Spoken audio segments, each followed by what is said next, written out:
São Paulo, Brasil. Uma das maiores metrópoles do mundo. Um oceano de concreto. A imensidão da cidade assusta, na mesma proporção que inspira. E nas veias que correm pela gigante Babilônia, existe uma energia que desliza. Corre pelas calçadas, sobe paredes, desce escadas, costura a cidade, carregando esperança como sangue que carrega oxigênio. Deslizar. E não é apenas a agradável sensação do atrito entre o corpo e o ar. É perceber o mundo ao seu redor em uma diferente velocidade. É fazer nosso corpo controlar aquilo que a natureza não nos deu controle. Nascemos para andar, no máximo correr.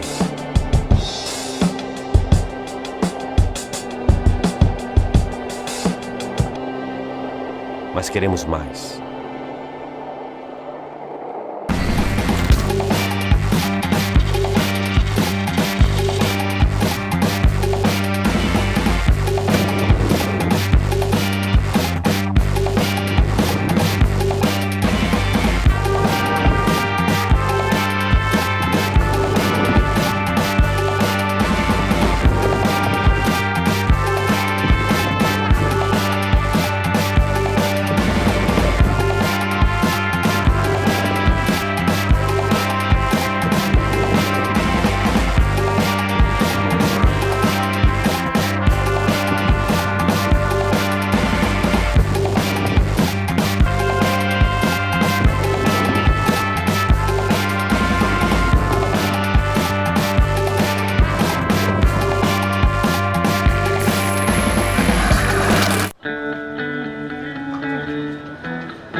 Em janeiro de 1985, com a eleição do presidente Tancredo Neves, terminava a ditadura militar no Brasil, que durou 21 anos.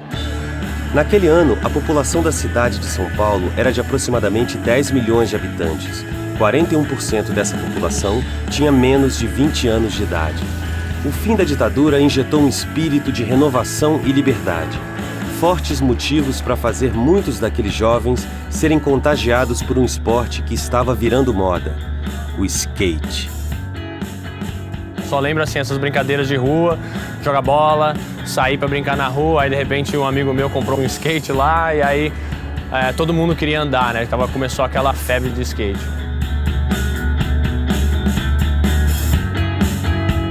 Comecei a andar em 85, quando eu vi o filme De Volta pro Futuro no cinema. Natal de 85, meu primo, um primo de segundo grau, ganhou skate. Eu olhei e falei, caramba, skate, ele subiu em cima de skate.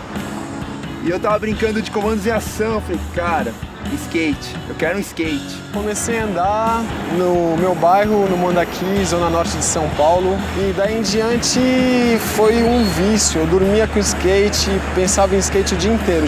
Teve um dia que eu dormia abraçado com o meu skate, minha mãe achou que eu era maluco. Acordava 8 horas da manhã, ia pra escola, voltava, ficava o dia inteiro andando de skate. Eu falei, eu quero ser skatista. Mas esse não foi o começo da história do skate brasileiro. O primeiro skate foi trazido ao país no final dos anos 60. Na década de 70, a invenção da roda de uretano foi uma revolução no esporte nos Estados Unidos. E os brasileiros que tinham acesso a informações de fora do país trouxeram a novidade para o Brasil. Desde seu início, o skate se mostrava mais como uma cultura urbana, um movimento social, do que simplesmente uma atividade física. Na década de 60, era o surf do asfalto. Na década de 70, tornou-se parte do movimento da contracultura da juventude.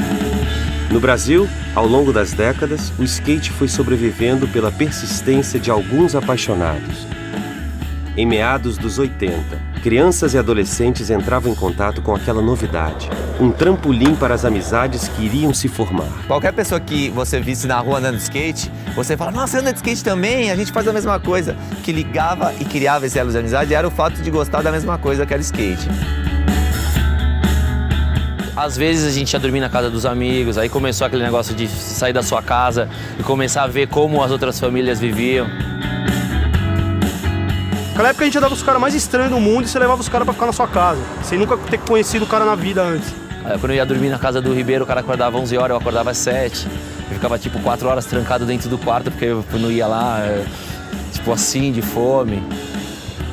Eu sempre tive muita fome com esse cara. Skate se tornou uma paixão. Motivado pelas amizades e desafios que o skate apresentava, a molecada atravessava a cidade para conhecer as pistas e ruas skateáveis.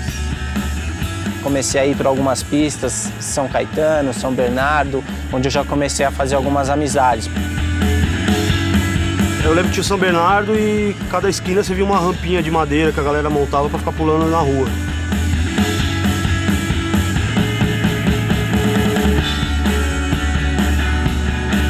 O pessoal da minha rua ia andar na pracinha de Santana. Daí que a gente começou a se envolver, daí eu conheci o pessoal que andava mesmo, que já corria o campeonato, Alexandre Ribeiro, Daniel Trigo, todo aquele grupo da Zona Norte. Comecei, a ver que eles eram diferentes dos amigos do meu bairro, eles gostavam de coisas que eu gostava, eles tinham muita música diferente, eles tinham uns vídeos da época que saíam.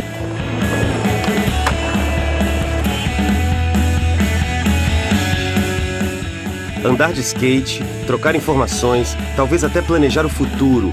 Uma nova geração estava nascendo no meio dos skatistas mais experientes. Foi onde eu comecei a encontrar os caras mais nervosos lá, tipo Beto Ordai, às vezes Viltron. Esses caras já tinham patrocínio, os caras se vestiam de uma maneira mais colorida, sei lá, subia nas paredes, andava com força.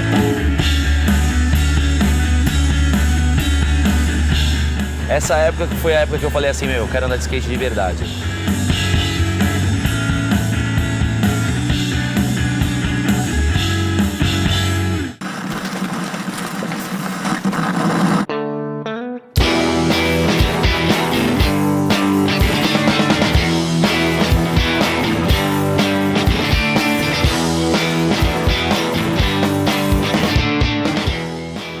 E era muito legal, você acordava todo dia e falava, nossa, eu tenho muita coisa para aprender.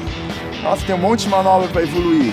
Era essa vontade de evoluir, esse lance de skate ser uma grande cultura de amigos, não tem o melhor ou o pior. Pô, teve a oportunidade de estar indo viajar em 45 moleques terríveis.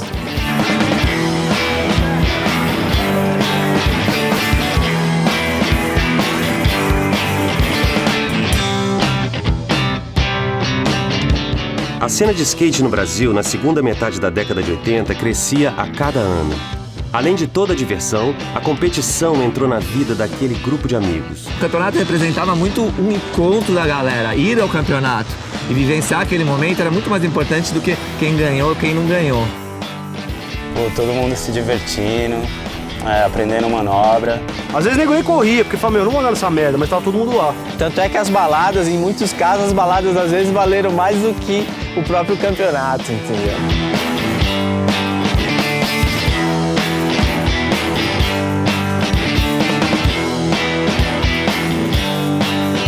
Era muito legal porque a gente foi crescendo, viajando, conhecendo lugares, fazendo amizades que você nem imaginava que fosse ter um dia. Com o resultado nas competições vieram as expectativas. Então a gente consegue um apoio, se a gente conseguir um apoio de shape, alguma coisa, todo mundo morava na casa dos pais, ninguém realmente precisava de uma estrutura. Então qualquer patrocínio, qualquer apoio era uma grande história, né? E era uma coisa meio que uma ajuda, né? Tipo, em vez de pedir dinheiro pro seu pai pra comprar o shape, você ganhava. O primeiro patrocínio que eu peguei, se não me engano, foi em 88, né? Foi o primeiro campeonato que eu fui fotografado e apareci na revista Overall. O que me marcou muito foi uma entrevista do Rui Moleque, que era um dos principais skatistas profissionais da época, dando uma manobra na pista que eu andava, ele botou um caixote em pé e deu uma manobra em cima de um caixote muito alto. E tinha ele com um carrão, um Aero Willys, o que ele representava, assim, um cara de sucesso. E aquilo me dava forças para andar, para saber que eu ia conseguir viver de skate, pelo menos até a época que meu auge durasse. A primeira coisa que eu tive foi um pôster. Então, o cara dando aéreo, eu colei do lado da minha cama e todo dia eu ficava olhando e falando, um dia você cria esses caras, você é skater profissional.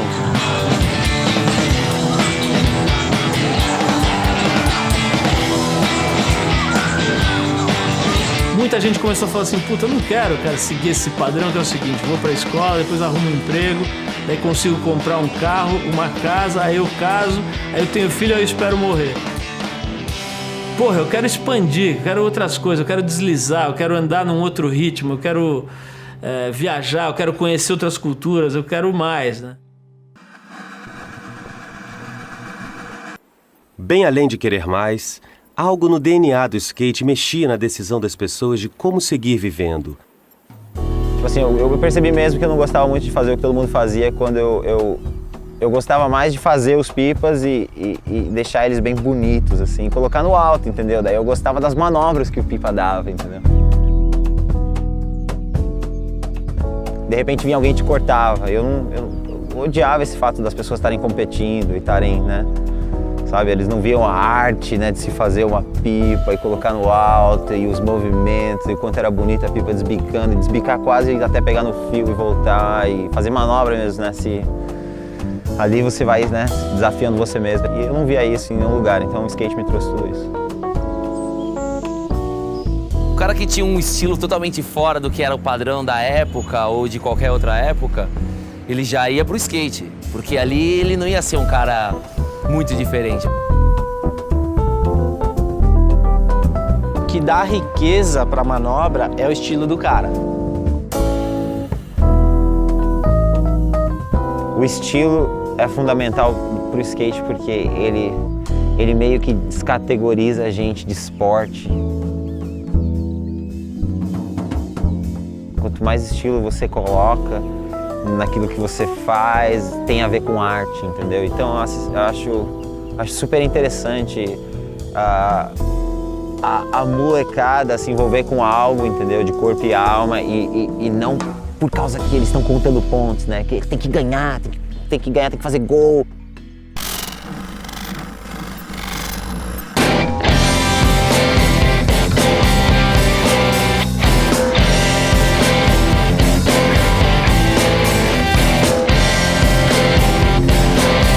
Em 89 foi assim o auge. O skate no Brasil tava bombando, as marcas crescendo. Faltava produto e a demanda empurrava a gente a crescer.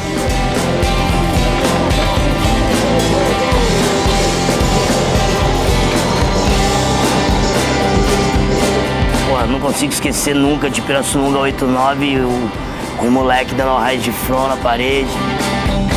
Em 89 eu me sagrei campeão brasileiro. Circuito UBS, Campeonato de Piracicaba, Guaratinguetá. As referências no skate profissional era excelente, né? Tinha mídia por trás.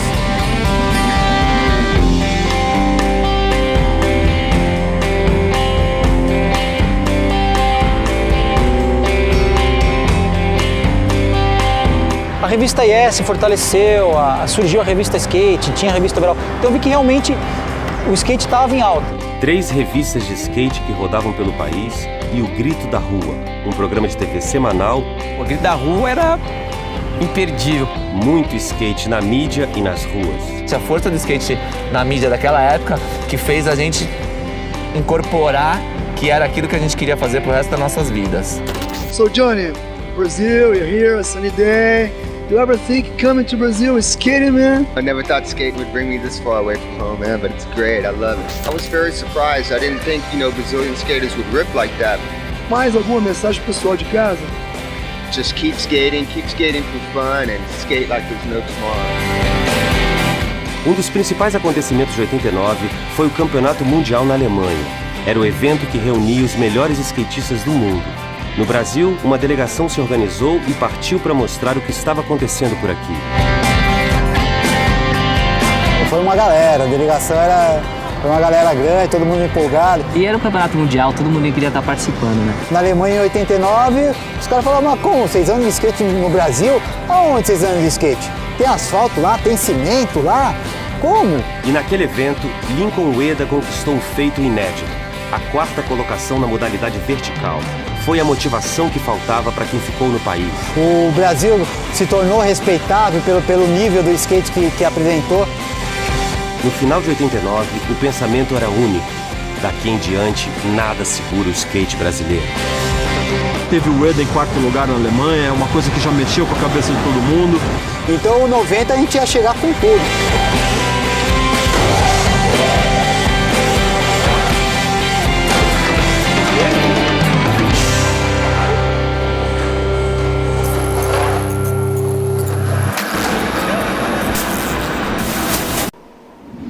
Em março de 1990, o governo brasileiro anuncia um novo plano econômico.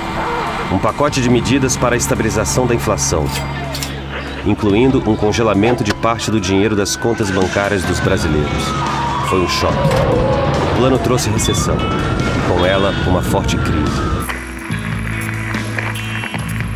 Eu era o atual campeão brasileiro, estava no auge. Então 90 ia ser o meu ano. E não foi, né? O patrocinador principal não podia continuar, né, o contrato, ele ia rescindir o contrato porque ele não tinha condições mais de pagar o meu salário. Com a crise, o mercado de skate não conseguiu manter seu ritmo. Os patrocínios, os eventos e as revistas de skate acabaram. Isso que eu lembro na época super depressivo, assim, eu lembro que os patrocinadores, eu continuei com o mesmo patrocínio, ele estava indo super mal. Às vezes aqui ou acolá mandava a gente fazer uma demo, uma apresentação. Lembro que eu ganhava para a viagem inteira era o que antigamente eu ganhava para comer durante a viagem. O plano Collor, assim, pro skate foi terrível. No caso da Lifestyle, que vivia só do acessório shape, parou de vender. Na virada de 80 para 90, a gente tinha uma molecada querendo andar de skate e empresários vendendo almoço para comprar janta. Então ninguém podia apoiar nada, ninguém podia ajudar ninguém. Era todo mundo tentando salvar o que dava. As marcas, né, de skate, né, começaram a desaparecer, né? Essa galera que focava o seu desenvolvimento de vida exclusivamente na carreira de skatista ficou sem chão. Da noite pro dia você não é mais nada. A gente ficou um pouco desapontado. Os profissionais da época que tinham uma grande influência, né, desapareceram. Caramba, acho que o skate não é a última saída, talvez não dê pra viver de skate.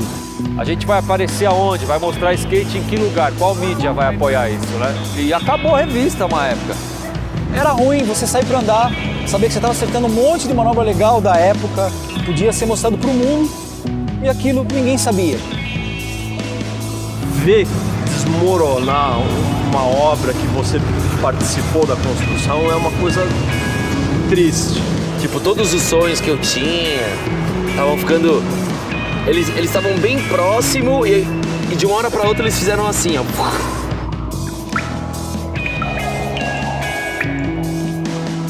Você assistia assim aquela evolução, a evolução toda, assim, tudo e parou ali, entendeu? Então aquela era de repente a gente pensava assim, será que isso daqui vai continuar? Essa história aqui continua, entendeu?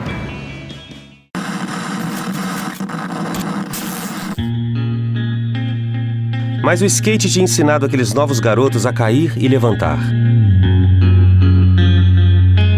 A união e as amizades reforçavam a ideia daquela nova geração de não desistir. A minha geração veio disso. O skate acabou. Porque era a época que a gente tava meio que sendo gerado e na época que a gente ia nascer, bum, acabou toda. Eles eram novos, com muito a ganhar e pouco a perder. Os caras que era a essência no skate, que era a essência, não foi moda. Sabe, todo mundo continuou andando, então um ajudava o outro. Eram os remanescentes. Então, quem tinha um pouquinho mais de habilidade, falou, eu não vou desistir do skate, cara, eu vou continuar. A crise, aliada à vontade de andar de skate, uniu mais essa galera de 17, 18 anos naquela época. A nova geração, assim como a galera chamava a gente de nova era, a gente não formou só um laço de praticar o esporte e andar de skate, formou uma junção, uma facção, assim, de uma galera muito grande, assim, de amador, que um olhava pra cara do outro e falava, vamos andar de skate. Foi muito legal conhecer essa galera na época, porque foi a galera que a gente juntou e fez uma turma e todo mundo procurou evoluir e tentar ser profissional. Além das amizades, o desejo de alcançar um profissionalismo no skate, mesmo no país em crise, motivava aqueles remanescentes. A minha sina de falar, vocês que são profissional, sempre continua a mesma. Aí, moçada! Chegou uma hora que minha mãe falou, e aí, os irmãos, todo mundo trabalhando em casa, todo mundo colocando dinheiro, E eu lá no skate, e aí? Eu não desanimei nem um pouco, porque eu era muito novo e a vontade que tinha no skate era muito maior. Shape, você usava um shape até o talo, 4 dedos de tail. Era esquisito, não era como é hoje. O skatista usava uma roda 6 meses, um eixo 1 ano. Ou tinha condição de ir lá comprar uma peça e tal. E quando alguém comprava, usava até acabar, aí depois vendia. O outro cara aproveitava essa peça. Se você queria alguma coisa, você tinha que fazer. Você tinha que fazer acontecer. Aí a gente não tinha... As rodinhas começaram a diminuir. Não tinha como comprar uma rodinha que a gente queria, da marca que a gente queria. Então a gente procurava improvisar. Pegava a roda, levava no torneiro e aí ele torneava a roda, deixava no tamanho que a gente queria. Até eixo, a gente chegou a diminuir largura de eixo porque a gente não tinha como usar, sabe? O não ter era não ter uma roda, pô, gringa, uma roda boa, só tinha uns lixos toscos, velho. Então você andava com a roda até o osso, do osso.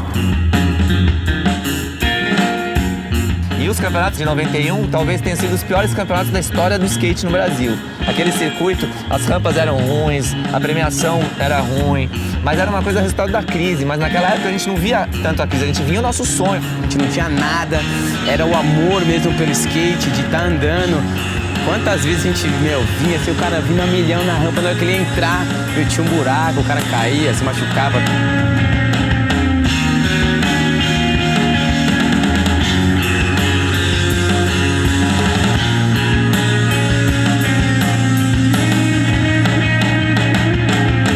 Aí rolou um campeonato no Sambódromo. Os caras fizeram uma aposta comigo. Chegaram e falaram, Davi, quem dá um soco na cara do organizador do campeonato vai ganhar um shape. Cara, e naquela época um shape na crise, né, porra. Aí o campeonato, tipo, me tratou como se eu fosse, sei lá, o Mike Tyson. Esse soco era tipo o soco mesmo naquilo tudo que estava acontecendo, né, cara? Derrubar tudo. A gente olhava lá fora e imaginava, nossa, os campeonatos lá são incríveis. E é o que a gente tem aqui. Isso criava um pouco de revolta, mas uma revolta com intenção de evoluir, de crescer. O skate precisa ser melhor que isso. A gente chega num campeonato, lá no Ibirapuera. Aí a gente, vamos olhar a área do campeonato. As rampas completamente velhas, furadas e um toco de árvore no meio. Os obstáculos tá aí, paga a inscrição e corre. Os caras tá tirando a gente, cara. Colocar um tronco de árvore, um caixote e uma garrafa pra pular, porra, que isso, sabe? No final do campeonato, todo mundo se organizou, vamos botar fogo nos obstáculos. A galera foi lá e tacou fogo. A galera é a gente, né, cara? Não vou mentir pra vocês, a gente tava todo envolvido. Os skatistas se levantaram para defender o skate. Aquilo ali foi marcante, velho. Um fogo que acendeu ainda mais a vontade de vencer. Persistir virou um lema. Não dava para viver de skate no Brasil. Naquele momento, com aqueles patrocínios, com aqueles eventos, eu tinha que transformar a realidade. Os que ficaram, eles contagiaram a galera que tava meio que chegando, de acredita, vamos aí que vai dar, isso vai passar, isso vai melhorar. A gente era uma galera mais nova, que tava vindo com força total. A gente teve que preencher o espaço, entendeu? E essa geração não parou, foi pra rua. Fazer street, que era o que a gente tinha pra fazer.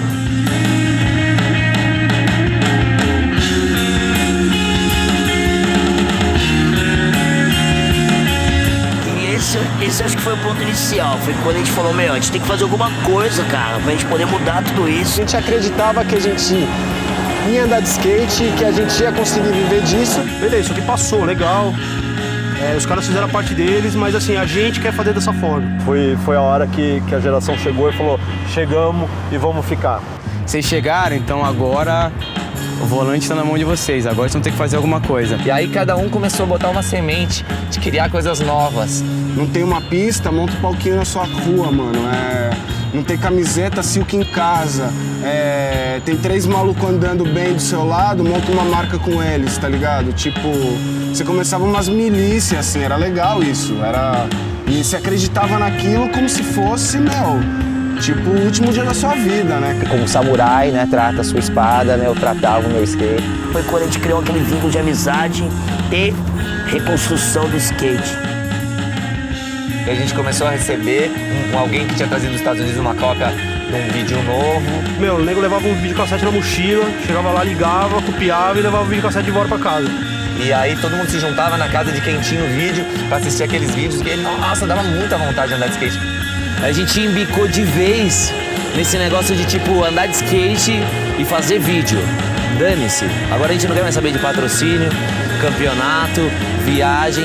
A gente quer saber de fazer vídeo, aprender manobra, filmar e fazer vídeo. Vamos fazer isso, beleza. E aí a gente começou a ir para um outro nível de skate. Progresso. Começou progresso.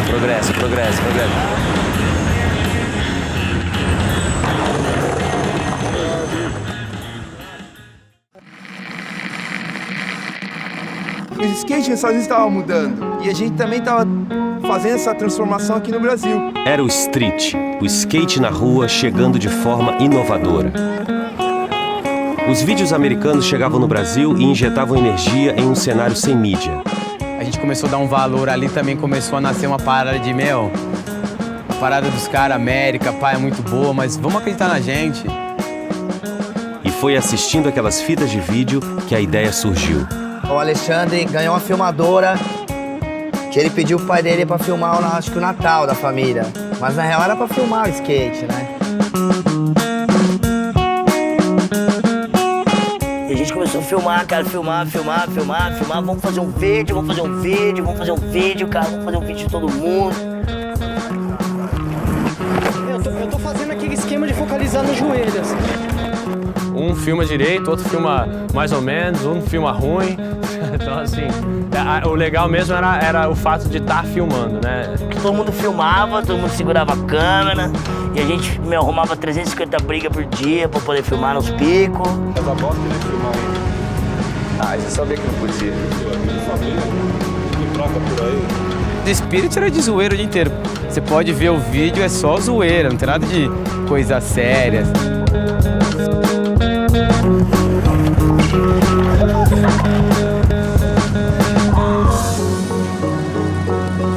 E começou a ficar legal. No ano de 91 inteiro, a gente estava gravando um vídeo de skate que a gente queria que representasse aquela nova geração que sobrou depois da crise.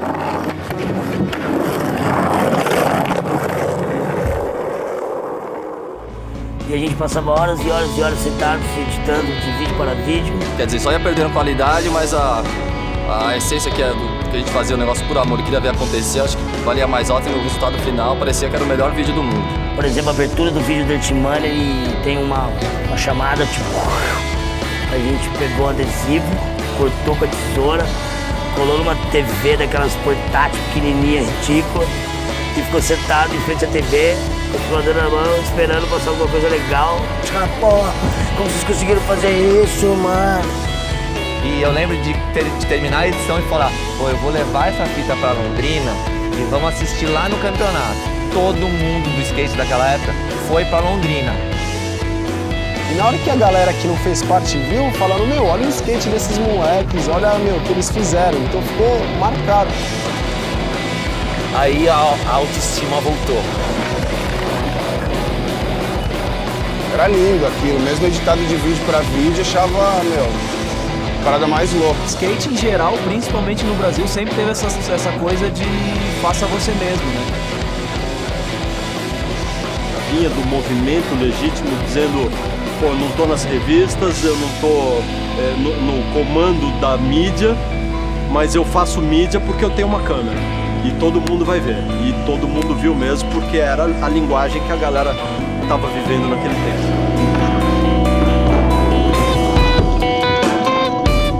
Estavam mais buscando essa identidade e esse poder na mão de fazer uma coisa própria.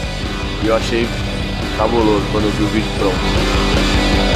Não era o vídeo somente, era tudo que o vídeo trouxe para uma geração inteira. Uma coisa que motivou muito a galera a fazer o vídeo não era só a questão de mostrar manobra, mas era mostrar uma cultura que a gente estava vivendo na época, de como se vestir, de músicas que a gente escutava. Tinha o skate, tinha tudo, mas eu achava engraçado, tipo, as cenas dos prédios nas piscinas. Eu ficava voltando e rachando o bico, cara. Voltava pra casa, ficava querendo andar que nem eu via no Dirty Money, o cara andando na cama, assim, com as pernas pra cima, ele ficava tentando andar. Eu andava, já tava dando várias manobras, até que um dia o skate, puf, no meu nariz, aí eu desisti de andar de skate na cama, só na rua.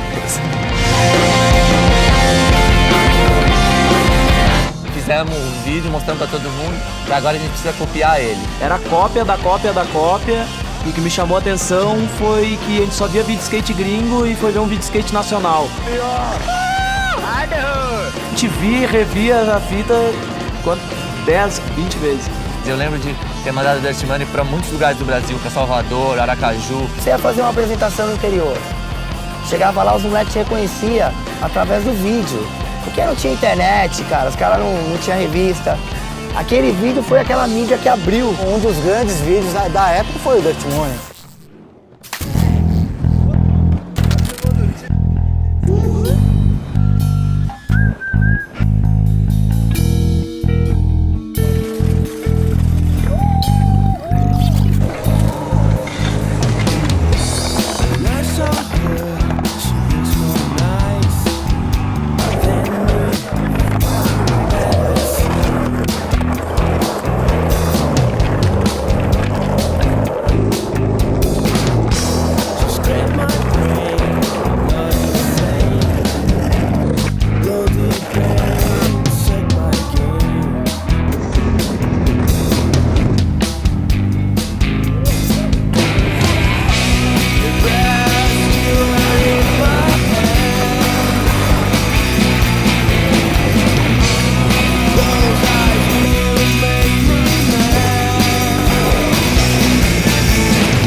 Já que o vídeo teve tanta repercussão e já que nos Estados Unidos as marcas de skate é que fazem os vídeos, por que aqui no Brasil a gente não transforma um vídeo numa marca de skate? Pô, aí a gente começou a fazer umas roupas.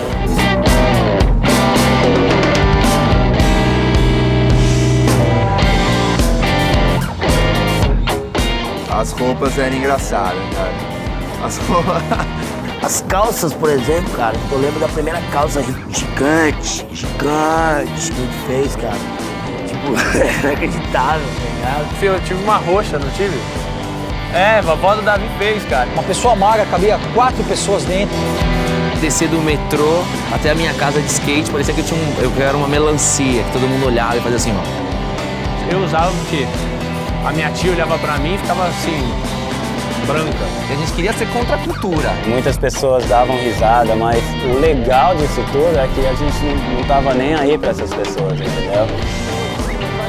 Então foi uma coisa que ficou marcada na nossa época também. Foi o nosso estilo de se vestir. A Dirt Money, depois do vídeo, virou marca e mostrou que como marca, era muito forte, era uma coisa engraçada, porque chegava e vendia. Porque foi uma galera que, tipo, segurou a bronca e ao mesmo tempo deu a volta.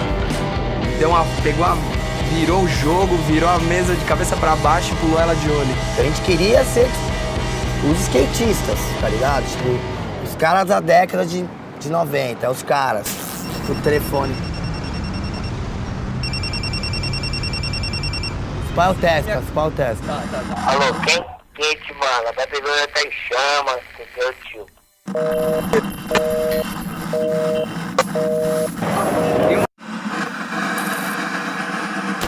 Numa época da minha vida eu comecei a me especializar em fazer imagens para esporte. Então eu procurava sempre trazer informação para a televisão. Aquilo foi pré-Alemanha, era uma matéria assim, os brasileiros estão indo para a Alemanha. Eu lembro que eu desci um corrimão, que até hoje, eu lembro que eu tinha voltado lá, eu vejo, eu falo assim, cara, desci isso daí, desci lá de cima.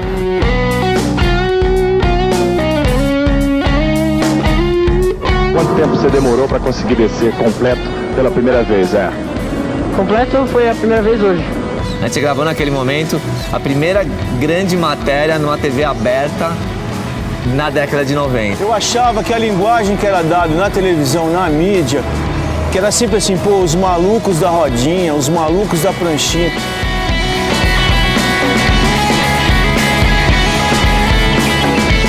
Pra mim, além de eu gostar da plasticidade da imagem, eu gostava muito da atitude do skate. O cara vai correr um campeonato, bota uma música, escolhe uma música pra correr. Que esporte tem isso? Voleibol não tem isso, futebol não tem isso. Do Dirty Money pra Globo, né? Acho que é um passo meio que quase que pro lado desse prédio aqui.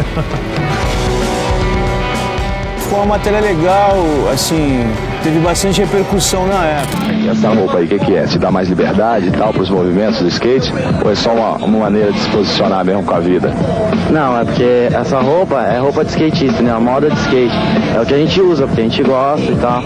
E também porque dá liberdade pra fazer as manobras, os movimentos, é isso. Eu me identificava muito com essa galera, uma molecada nova que tava a fim de fazer. Ele fez uma proposta de, pô, vamos fazer o próximo vídeo junto, vamos fazer um vídeo de skate juntos. Você filma na rua com a galera, com os caras que estão andando bem, essa nova geração, e eu tenho um equipamento melhor. A gente se juntou e começamos a gravar o que foi o Terceiro Mundo, né? Com o filme pronto, chegou o dia da estreia. E não poderia ser em outro lugar que não o Der Temple, um reduto da cultura alternativa na cidade de São Paulo. Foi a época do Kurt Cobain, né, que a gente encontrou ele na balada. A gente entrou no Der Temple, tinha um alemão escrevendo na parede o nome dele lá, cara, não sei o que lá. Kurt Cobain, Nirvana, não sei o que. Era lá que a gente curtia a noite, então era lá que a gente tinha que lançar o vídeo, né? Fazia muito parte da cena. As pessoas que frequentaram o lugar lembram até hoje. Só que, colou muita gente. Aí eu que tinha andado no vídeo quase que não entrei. Até hoje acho que o cara deve dar graças a Deus que teve esse lançamento, porque acho que nunca foi tanta gente na vida dele inteira, no tempo, no caso. Aquilo foi um momento de bastante orgulho quando saiu o vídeo, né? De saber que eu tive a minha primeira parte de um vídeo. Todo mundo queria estar naquele lugar, naquele momento, vendo aquilo, era uma coisa especial, mesmo porque estava falando de toda a galera. Foi quando começou também a fundir banda de hardcore, da cena independente, essas bandas que a gente gostava, com skate. Essa cultura jovem de skate, arte, música, acho que a riqueza mesmo está ali nesse período. E pra mim eu vejo a Dirty Money, o skate no Brasil ali como parte da minha raiz como skatista, né? Se eu pegar esse vídeo e mostrar pro pessoal que tá andando de skate hoje, falar, ó, isso aqui era o skate na época, continua falando ainda. Daqui 15 anos, se você rodar o vídeo, vai continuar falando alguma coisa.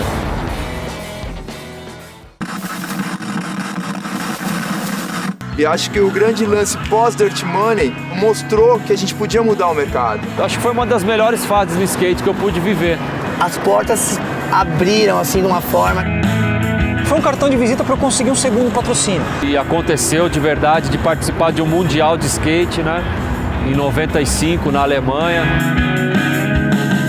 Eu fui para a Europa em 93, eu fui para a Europa em 94 Eu fui para a Europa em 95. Comecei a revista 100% e continuei ainda competindo como skatista profissional até 98.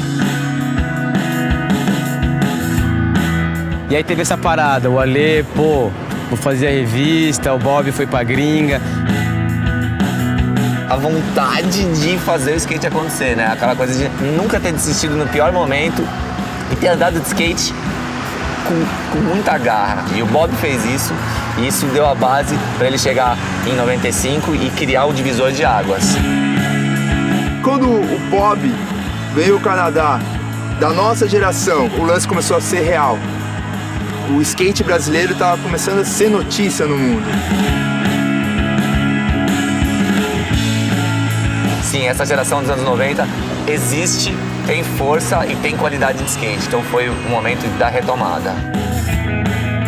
De 96 até 99, eu comecei direto para os Estados Unidos, comecei a filmar vídeo parts, tirar foto, consegui um patrocínio da City Stars. Eu vi a City Stars como era Dirt Money para mim em 92. Enquanto alguns skatistas foram buscar o sonho de conseguir patrocínios e reconhecimento internacional, outros ficaram no Brasil para tentar viver do skate no seu próprio país. Pro Canadá correr o campeonato, que era o Slam City Jam, e até fiquei com plano de ficar lá, com chupeta e tudo mais, mas eu acabei comprando um baixo e voltei pro Brasil. César Lost comprou um baixo e mergulhou de cabeça na música. Fez parte de uma das mais importantes bandas de skate rock do Brasil. Lançou o primeiro CD independente do país. Aquelas metas ali que era, todo dia aprender a dar manobra. Reco tornou-se um dos skatistas mais técnicos daquela geração, puxando muito a evolução do street brasileiro. Eu consegui realizar um sonho de ser skatista profissional, conhecer o mundo inteiro, outras culturas, a lidar com as pessoas e com as diferenças. Tarobinha se tornou uma lenda, conhecido e respeitado em qualquer lugar que exista uma rua para ser deslizada. Newton Urina tornou-se ícone do skate art e ajudou a moldar, durante toda uma década, um skate mais bonito no Brasil. Mudou-se para os Estados Unidos para seguir carreira internacional em 2004. Eu realizei que qualquer coisa que você sonhasse, tivesse vontade de fazer, era possível. Fábio Cristiano se tornou uma lenda do street brasileiro, atravessando gerações e mantendo sempre um skate atual. E eu acho foda, o Chupeta tá aí andando até hoje, e ele ter feito a parte daquela geração, e hoje tá entre os melhores dessa geração de hoje em dia. O Bob, não tem comentário. Das ruas de São Paulo para o reconhecimento mundial, Bob Burnquist tornou-se um dos maiores skatistas de todos os tempos.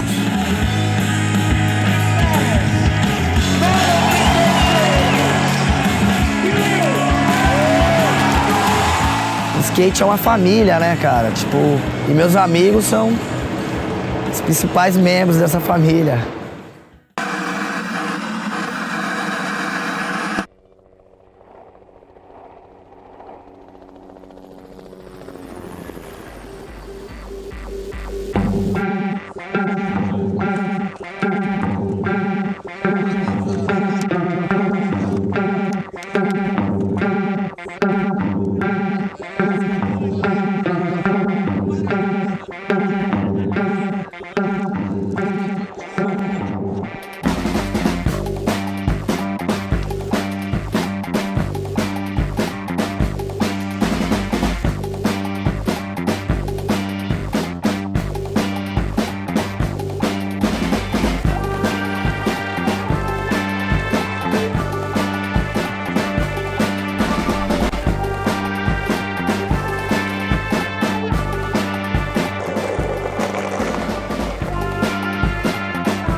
E a amizade que ficou. Até hoje eu sou amigo de todos lá. Até hoje é como se criasse um vínculo dos campeonatos que a gente viveu, dos momentos de skate sem nenhuma peça. A gente um olha pro outro assim e se identifica e fala, teve uma verdade. Fazer parte do Dirt Money, fazer parte dessa galera, me deu uma família além da minha família, uma família nas ruas, no caso, né? E era uma família meio disfuncional, mas era uma família todos por um objetivo, um ideal. Um cuidava do outro, todo mundo se conhecia, as mães se conheciam. Então é um sentimento, tipo, muito style, assim, que eu vou levar pro resto da minha vida. O mais louco de tudo isso, que ninguém nunca vai tirar de dentro de mim, cara, jamais, é uma coisa, saca? Tipo, poder olhar pros meus amigos e sentir, assim, tipo, uma coisa meio diferente. Tenho 350 mil amigos, só que, pô, aqueles caras ali, sabe? Tipo, eu tenho saudade dos caras, tá ligado? Saudade de verdade, assim, de encontrar com os caras e ver a mãe dos caras, sabe? Tô morrendo de saudade da Dona Tereza, mãe do Trabinha, ô tia, tô com saudade. Saudade do Chaves, cara, demais mesmo. Tenho muita saudade dos meus amigos do Brasil. A gente cresceu juntos e eu acredito que até hoje, né, um olha a vida do outro assim e se inspira, né? Pra mim aquilo foi assim o mais puro, a época mais gostosa, mais inocente e que eu mais aprendi e mais me liguei e fiz amizade, sabe? Aquele elo forte, assim, porque dali eu acho que a gente se juntou de uma maneira que acho que não seria se não fosse esse projeto, se não fosse andar de skate com essa galera. Então cada um começa a seguir o seu próprio caminho, mas cara, a gente sempre vai ser amigo, pra sempre, cara, isso que é a coisa mais legal. E o sentimento disso é ter vivido essa coisa tão intensa, sabe? Tão intensamente, tipo, amar mesmo a parada, tipo, amar é pouco, né? Tipo, além disso. E se eu pudesse voltar no tempo, eu voltaria e viveria tudo de novo. Vou te falar a real, os shapes, as roupas, tudo que eu ganhei de skate já foi. Mas a memória... E a gente não esquece, não tem como esquecer, né? Ficou gravado na alma, né? Poderia ser uma atividade de só uma brincadeira de criança e se transformou numa força, na força de vida para que a vida seja um pouco melhor. Pô, emociona. Style. É isso. Não vou chorar.